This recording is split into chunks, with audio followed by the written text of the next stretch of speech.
और ये जब जलता है तो सिर्फ ऊपर में रोशनी करता है। मतलब ये जो गड्ढे में जाते हैं तो ये और या फिर ट्रिपल सीट कर रहे हैं या फिर प्लेन के साथ में बैठे हैं तो आपको कहीं ना कहीं ये टच होता हुआ नजर आएगा। अगर मैं अचानक से मार देंगे तो ये यहाँ पे लॉक हो जाता है डिस्क, इसकी वजह से मतलब बहुत ज़्यादा एक्सीडेंट के चांसेस बढ़ जाते हैं।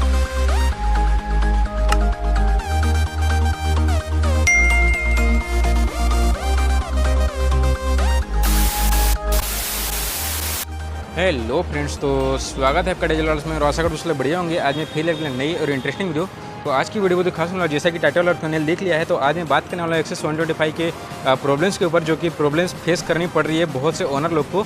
और BS6 में ये एक नया वेरिएंट आ चुका है, पर्ल मिरेज वाइट करके, और ये आइस ग्रीन आइस इसे बोल सकते हैं आप।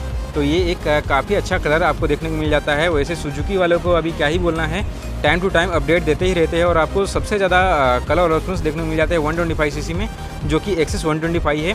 और कैसी लग रही है कलर ज़रूर बताना। और इसका अगर आपने रिव्यू नहीं देखा तो रिव्यू भी जाके देख सकते हो, वर्क अराउंड रिव्यू मैंने इसका कर दिया है।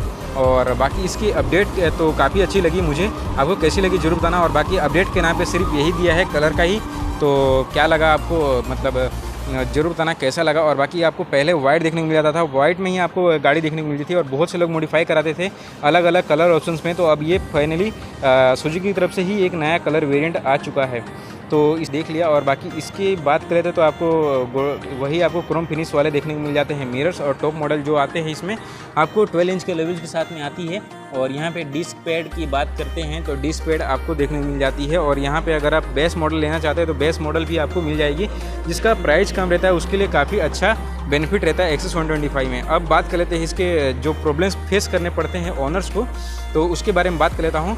और उसके पहले मैं बात कर लूँ सबसे पहले फ्रंट से। तो फ्रंट में आप देख लो, ये जो आप यहाँ पे देखते हो तो फ्रंट में आपको क्रोम फिनिश के साथ में आपको पार्ट देखने को मिल जाते हैं। LED में आपको सेटअप देखने को मिल जाने वाला है और सुजुकी का ब्रांडिंग यहाँ पे देखने को मिल जाने वाला है। और यहाँ पे आपको LED में देखने को मिल जाने वाला है इसका लाइट, जो कि लेकिन अभी मैं इसकी बात नहीं करने वाला हूँ। इसकी वर्क अराउंड रिव्यू मैंने कर दिया है। अब इसके प्रॉब्लम्स तो हो गई, अच्छाइयाँ हो गई, अब प्रॉब्लम्स के बारे में बात करने वाला। तो सबसे पहला जो इसका प्रॉब्लम एक्सेस 125 जितने भी होते हैं सबको एक चीज़ फेस करना पड़ता है कि आगे से इसका आवाज़ आता है, सस्पेंशन से आवाज़ आता है या फिर इसमें से आवाज़ आता है, पता नहीं चलता, लेकिन ये कैलिपर में से इसका आवाज़ आपको फेस करना पड़ता है। और ये बहुत से ओनर की शिकायत रहती है कि आगे से फ्रंट से आवाज़ आता है, तो ये फ्रंट से आगे से आने वाली आवाज़ को कैलिपर का मतलब उसे कहते हैं, उससे ज़्यादा प्रॉब्लम नहीं होती है। BS6 गाड़ियों में ज़्यादातर यही प्रॉब्लम फेस करनी पड़ रही है।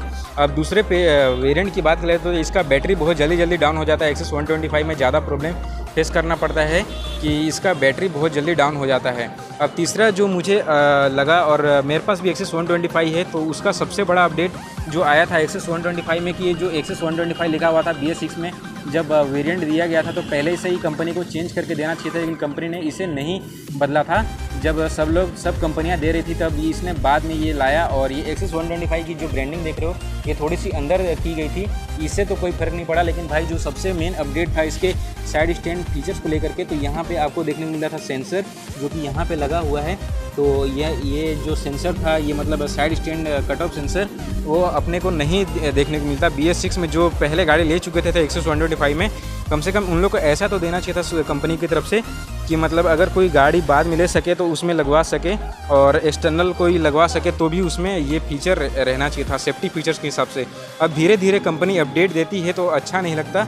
और बाकी जब लोग ले लेते हैं ओनर तो उनका भी मतलब मन थोड़ा सा हट जाता है। अब यहाँ पे पीछे की जो टायर सेगमेंट की बात करते हैं तो टायर की जो पीछे की है, तो पीछे में आपको छोटा सा एलोवेल्स देखने को मिल जाता है।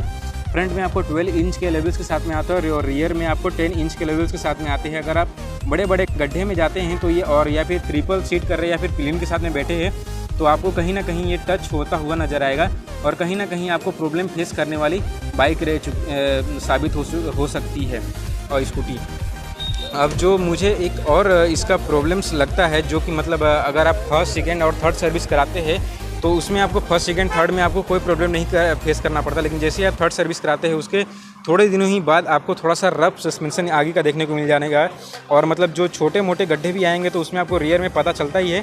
और पिलियन के साथ में बैठने में बहुत ज़्यादा मतलब इसमें दिक्कत फेस करनी पड़ती है कि रियर का टायर यहाँ पे बहुत ज़्यादा टच होता है।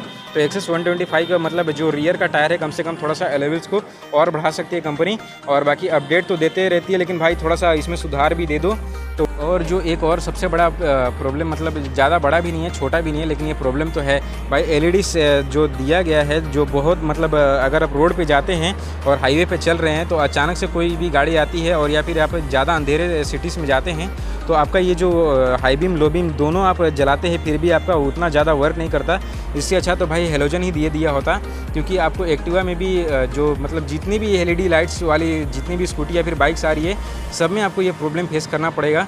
और बाकी ये इसका जो शार्प ये हाई बीम लो बीम वाला ये जो ऊपर का है ये लाइट जब इसे ऑन करते हैं तो ये जलना चालू हो जाता है, और ये जब जलता है तो सिर्फ ऊपर में रोशनी करता है, मतलब ये जो ऊपर का जो आप देख रहे हैं ऊपर में ही आपको करता है रोशनी, नीचे में नहीं करता। तो आप इसे सेट भी करवा सकते हैं यहाँ से, तो ये कोई उतना बड़ा प्रॉब्लम नहीं है, अगर आप लेना चाहते हैं तो बिल्कुल भी ले सकते हैं। तो यही थी मेरी कंपनी की गुजारिश। और आपके मन में क्या डाउट लगता है, और बाकी सभी गाड़ियों में ऐसा प्रॉब्लम नहीं फेस करना पड़ता, लेकिन ये जो पीछे वाली गाड़ी मतलब पीछे का टायर से उसमें आपको फेस करना पड़ेगा। कोई भी एक्सेस 125 ले लो तो उसमें आपको फेस करना पड़ सकता है। बाकी ये इतना ज़्यादा बड़ा प्रॉब्लम नहीं है।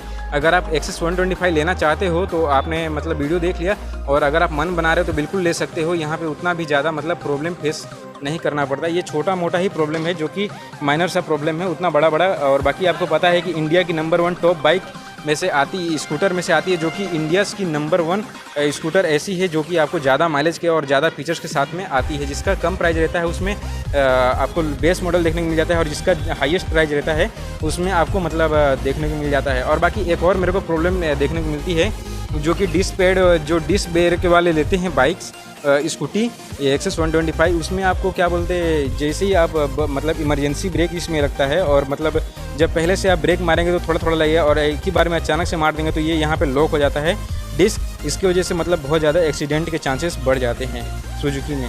आपको पता है कि IBS और CBS क्या होता है, इंटीग्रेटेड ब्रेकिंग सिस्टम और कॉम्बी ब्रेकिंग सिस्टम, तो इसमें आपको वर्क होता हुआ नज़र आएगा।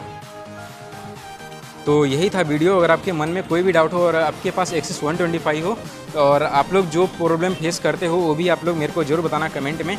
तो यही थी वीडियो, और बाकी वीडियो में बस ज़्यादा लंबा नहीं करेंगे, सिंपल सी और शॉर्ट ही रखेंगे। अगर आपकी वीडियो पसंद है तो लाइक करना, चैनल सब्सक्राइब कर लो, ऐसे वीडियो लाते रहूँगा। तो मिलेंगे एक न्यू वीडियो साथ में। टिल देन बाय बाय, राधड़ से स्टे ट्यून, जय हिंद जय भारत।